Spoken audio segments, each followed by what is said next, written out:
You are about to spend the most expensive currency in business seen as time, and a startup accelerator can either compress your next 2 years into 3 months or quietly waste your entire year while taking a piece of your company. So is a startup accelerator worth it? Here is the honest truth most people do not tell beginners.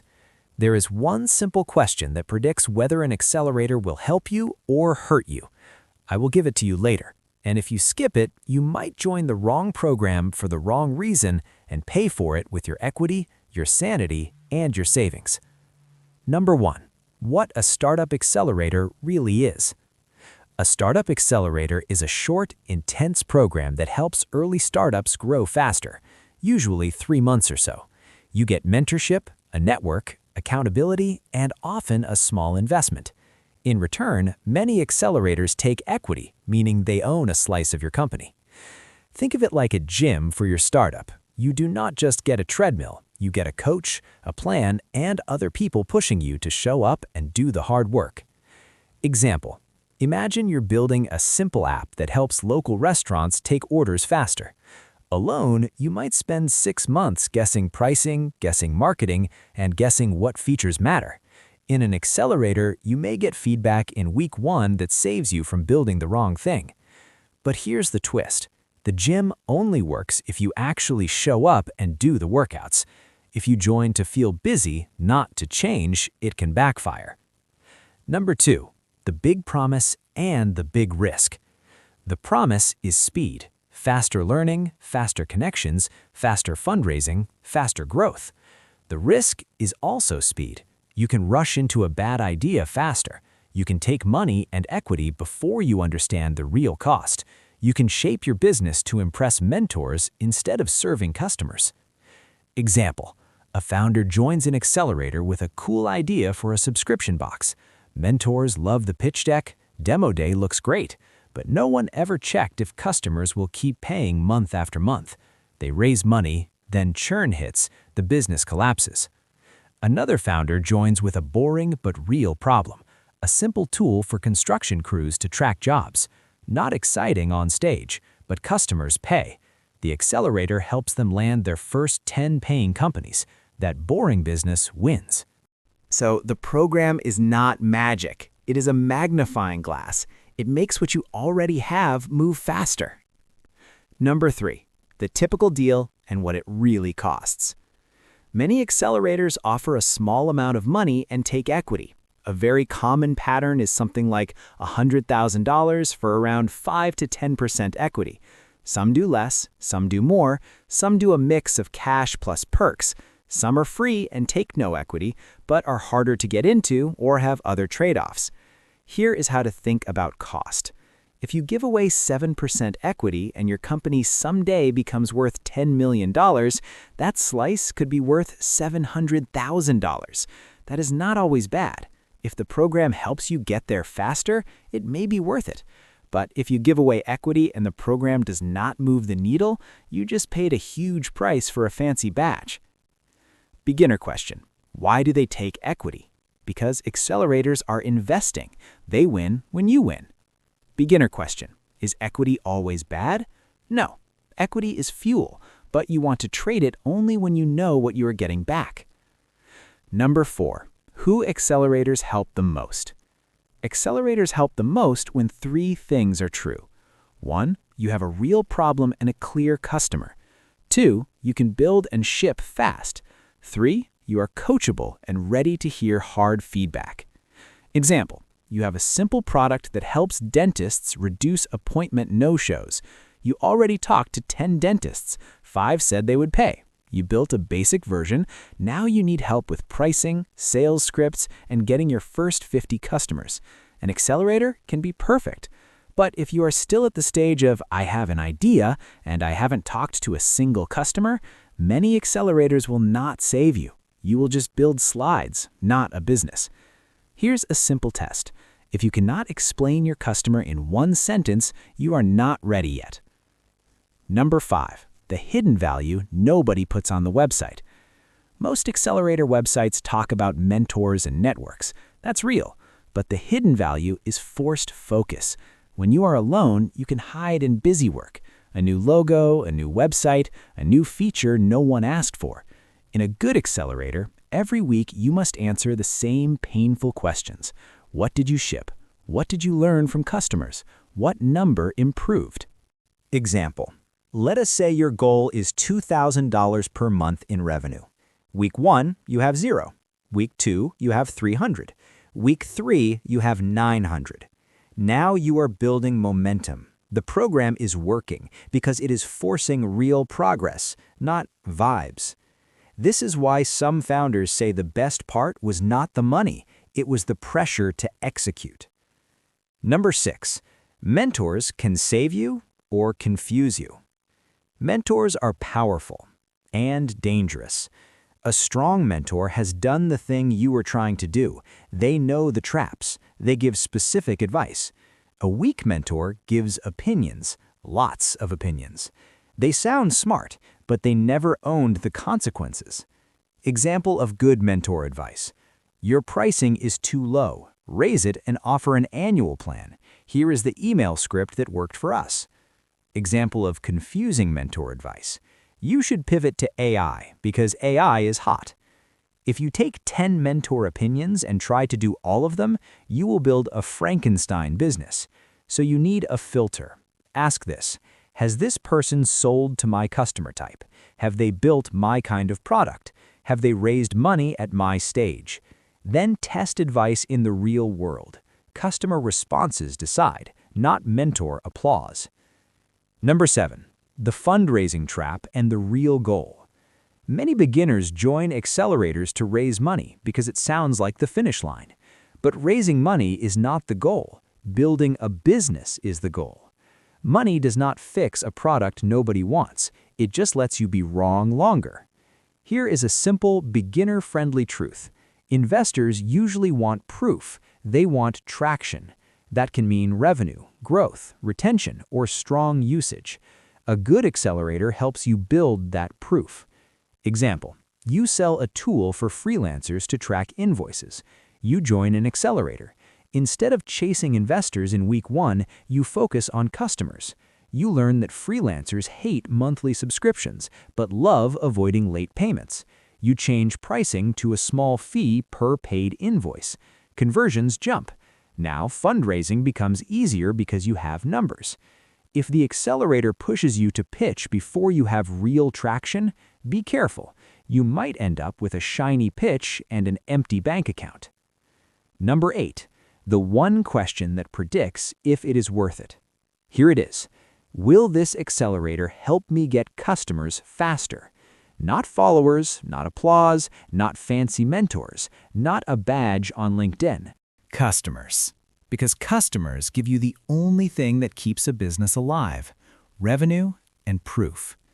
If the program has strong connections to your exact customer world, it can be a rocket. If it is a general program with no path to your buyers, it might be a detour. Example, if you are building for hospitals, and the accelerator specializes in healthcare with mentors who actually sell into hospitals and alumni who built in that world, that is powerful. But if you are building for hospitals and you join a program known for consumer apps, you may get great pitch coaching and zero help getting in front of buyers. So do not ask, is it famous? Ask, will it move my customer pipeline? Number 9, a step-by-step way to decide in one afternoon. Here is a simple process you can follow. Step 1, write your goal for the next 90 days. Examples, first 10 paying customers, $5,000 per month revenue, 1 enterprise pilot, a working prototype, plus 5 user interviews per week. Step 2, list what is blocking you. Examples, you do not know pricing, you do not know how to get sales calls, you need introductions in an industry, you need better product direction. Step 3, check if the accelerator solves those blockers. Look at the mentor list, the alumni list, the industries, the partners, the curriculum. Step 4, talk to alumni. Ask 2 questions. What did you get that you could not get alone? What did you expect but did not get? Step 5, Do the math on equity. If they take 7%, ask what that could be worth later. Ask if the cash and support is enough to justify it. Step 6. Compare it to your other options. Could you spend 3 months doing focused customer interviews and outbound sales instead? Could you hire a coach? Could you join a founder community? Could you get a small business grant? Could you bootstrap? This is how you avoid the emotional decision and make a business decision. Number 10. What about the acceptance signal? Some accelerators are hard to get into. Getting accepted can be a credibility signal. That can help with investors, it can help with hiring, it can help with press. But do not confuse signal with substance. Example, a founder gets into a known program. They feel unstoppable. They stop listening to customers because they think they are already validated. They burn money. Another founder does not get accepted. They take it as feedback. They talk to customers. They ship weekly. 6 months later, they have revenue. They do not need the signal anymore. So yes, acceptance can help, but it is not proof your business will win. Customers are proof. Number 11, the time cost most people ignore. Even if an accelerator is free, it costs time. Weekly meetings, mentor calls, workshops, demo day prep, pitch practice. If your biggest bottleneck is building and selling, too many meetings can slow you down. Example, you join a program. Suddenly you have 4 mentor calls per week. You spend nights polishing a deck, but your product still has bugs. Your users still churn. You feel productive, but you are not moving. A good accelerator protects your building time. A bad one consumes it. So ask this before you join. How much time is meetings versus execution? And will they help you hit your customer goal faster? Number 12.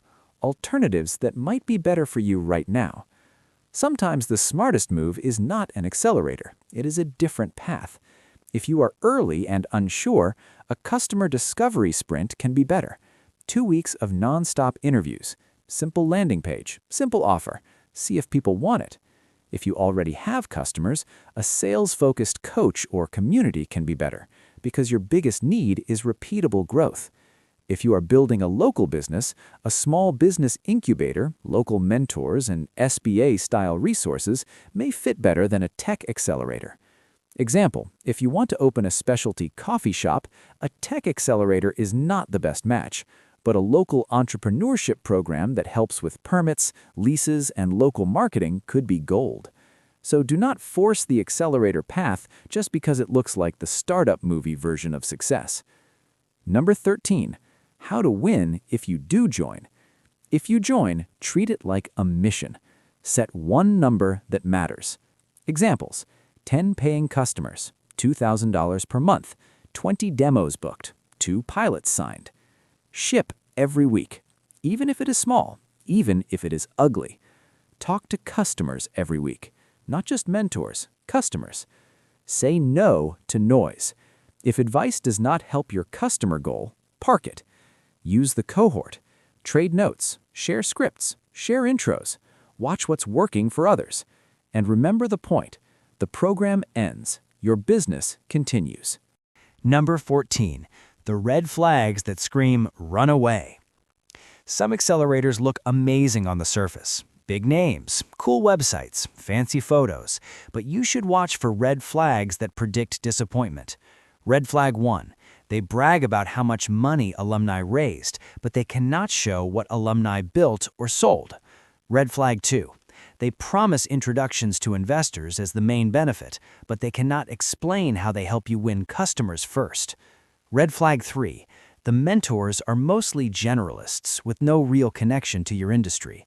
Example, you were building a tool for trucking companies. The mentor list is full of consumer app founders. They may be smart people, but they cannot get you into a trucking office or a fleet manager meeting. That mismatch can waste months.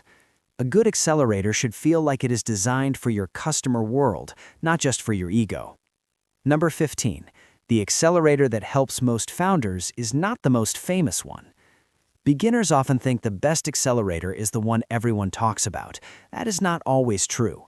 The best accelerator for you is the one that matches your stage and your market. Example, if you were building a product for teachers, a smaller education-focused program with school district connections can beat a famous general program. Why? Because your biggest problem is distribution, not storytelling. Another example, if you were building for manufacturing, a program connected to factories and suppliers will help you more than a program connected to social media influencers. Fame can help with investors. Fit helps with customers. Fit usually wins. Number 16, understand the accelerator business model. This part is critical because it explains why some programs feel helpful and others feel empty. Accelerators are businesses too. Many make money from equity wins if alumni become huge, but that takes years and it is rare. Some also make money through sponsors, corporate partners, fees, government grants, or even charging startups directly. Why does this matter? Because incentives shape behavior. Example, if an accelerator is funded by sponsors who want brand exposure, the program may focus on events and publicity. Great photos, weak customer outcomes. Another example, if a program earns its reputation from alumni revenue growth, it will focus on execution and customer traction because that is what keeps its pipeline strong. Before you join, ask yourself, what does this program get rewarded for? Hype or results? Number 17, the deal terms you must read twice. Most beginners look at the cash and equity and stop there, but the terms can have traps. Look for things like how the valuation is set if it is an investment, whether there is a follow-on investment right, whether there are fees, whether you must relocate, whether you must attend full-time. Example, a program offers money, but the contract includes extra legal language that gives them special rights later. Many founders do not understand it. They sign. Then, later, when raising money, investors get nervous about the messy cap table. This is one of those moments where a small cost up front can prevent a huge headache later. If you are not sure what a term means, get it explained in plain English before you sign. Number 18. Why some great startups avoid accelerators. This might surprise you. Some founders skip accelerators on purpose, even when they could get in. Reason 1, they already have strong customer access. Reason 2, they can learn fast on their own. Reason 3, the equity cost is not worth it. Reason 4, their business needs steady execution, not a short sprint. Example, a founder is building software for a company where they already worked for years. They know the buyers, they know the pain, they can get pilots fast. For them, an accelerator may add meetings, not value. Another example, a founder is building a bootstrapped business with strong margins. They want control and long-term stability. They might choose profits over pitching. So, do not think skipping an accelerator means you're doing it wrong. Sometimes it means you're doing it smart. Number 19, the emotional trap that makes founders join. Let's be real. Some people join because they're scared. They want certainty. They want someone to tell them what to do. They want a stamp that says, "You're legit." That feeling is normal, but it can lead to a bad decision. Example, a founder loses confidence after friends and family doubt them. They apply to accelerators to feel validated. They get accepted. The confidence spike feels amazing, but they still avoid the real work, talking to customers. The program ends. The fear returns. The cure is not validation, it is traction. A single paying customer can give you more confidence than a fancy logo on your website. Number 20, the questions you should ask before you apply. Use these questions like a flashlight. They reveal truth fast. What kinds of startups usually succeed here? What does success look like inside this program?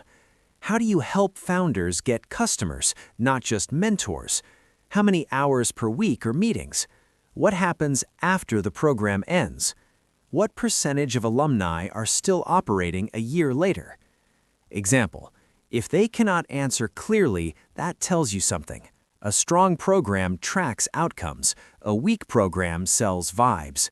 And if they dodge your questions with hype, it usually means they do not want you to look too closely. Number 21. How to know if you are ready right now. Readiness is not about having a perfect product. It is about having momentum and clarity. You are likely ready if you can explain the problem and customer simply. You are actively building or selling every week. You can commit real time for the program. You are willing to get uncomfortable and change direction fast. Example, if you are still stuck choosing a name, you are not ready. If you are emailing potential customers, improving your offer, and learning from rejection, you are closer than you think. A good accelerator is not where you go to start believing in yourself. It is where you go to scale what is already moving. Number 22. What to do if you get rejected. Rejection hurts, especially when you feel like that program was your shot. But rejection can be a gift. It forces you to sharpen your story and your business. Example, instead of quitting, you do 3 things. You talk to 10 more customers. You improve one key number, like conversion rate or retention. You reapply with proof instead of hope. Many accelerators reject ideas. They accept traction. When you come back with customers, the conversation changes. And even if you never get accepted, you can still build a strong business without their permission. Number 23. The simple decision rule you can use today. If you are still unsure, use this rule. Choose the option that gives you the highest chance of getting real customer proof in the next 90 days. If the accelerator can do that better than your solo plan, it might be worth it. If your solo plan can do it faster, do not trade equity for a slower path. Example, if you already have a list of 200 potential buyers and a clear offer, your best move might be to spend 90 days selling and iterating. If you have no access to buyers and the accelerator gives you direct entry to that world, then the accelerator can be the shortcut. You came here for the honest truth, so here it is. A startup accelerator is worth it when it helps you get customers faster, learn faster, and avoid expensive mistakes. It is not worth it when it becomes a distraction, a badge chase, or a pitch deck factory. Your job is to pick the path that makes your business real, not just interesting. So here is my question for you. If you had to choose one, what is your biggest reason for joining an accelerator right now? Getting customers? Raising money? Or finding direction?